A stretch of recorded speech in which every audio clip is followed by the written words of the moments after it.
કે હું હમણાં ટૂંક સમયમાં ગુજરાતના ખૂણે ખૂણે જઈને આવ્યો, ત્યાં બધે બેનરો મારેલા છે કે કોંગ્રેસ આવે છે. અમદાવાદ સિટી ગણો કે ગુજરાતનું કોઈ બી નાનામાં નાનું ગામડું ગણો, ત્યાં આગળ બધે બેનર મારેલા છે કે કોંગ્રેસ આવે છે. તો હું તમને પ્રશ્ન પૂછવા માગું છું કે તમે ગુજરાતના માલધારી સમાજના એક યુવા નેતા છો અને કોંગ્રેસના ચુસ્ત આગેવાન અને યુવા લડવૈયા છો.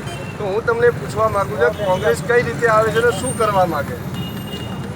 કોંગ્રેસ કઈ રીતે જે બોર્ડ માર્યા છે કે ભાઈ કોંગ્રેસ આવે છે, પરેશભાઈ, કોંગ્રેસ આવે છે એનું કારણ કે ગુજરાતની જે 6 કરોડ પ્રજા છે એને એક નક્કી કર્યું છે કે ભાઈ ગુજરાતને લાવવી છે.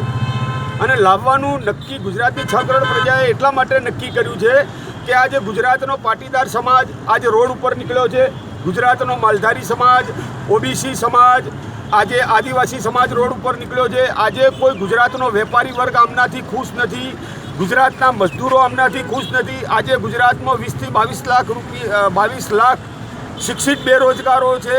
આજે ગુજરાતની અંદર એવી પરિસ્થિતિનું નિર્માણ થયું છે ગુજરાતમાં તમારે સવારે ઉઠી અને 1 રૂપિયો કે 5 રૂપિયા કમાવાની કોઈ જોગવાઈ ગુજરાતની અંદર ઉત્પન્ન નથી. આજે ગુજરાતના એવી પરિસ્થિતિનું નિર્માણ થયું છે કે તમારે હવે નોકરી ધંધો કરવા માટે તમારે બીજા રાજ્યમાં સ્થળાંતર કરવું પડશે.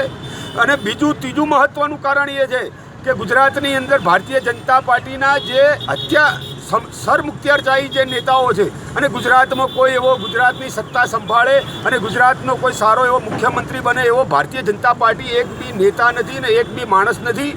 એટલે ગુજરાતની 6 કરોડ પ્રજાએ નક્કી કર્યું છે કે 2017ની અંદર ગુજરાતની અંદર કોંગ્રેસની સરકાર આવશે અને કોંગ્રેસ આવે છે એ નક્કી જ છે. એ ગુજરાતની 6 કરોડ પ્રજાએ નક્કી કર્યું છે, કોંગ્રેસે નક્કી નથી કર્યું, પણ ગુજરાતની 6 કરોડ પ્રજાએ નક્કી કર્યું છે કે ગુજરાત 2017માં કોંગ્રેસની સરકાર અમે લાવીશું. એ આમના અત્યાચારના લીધે.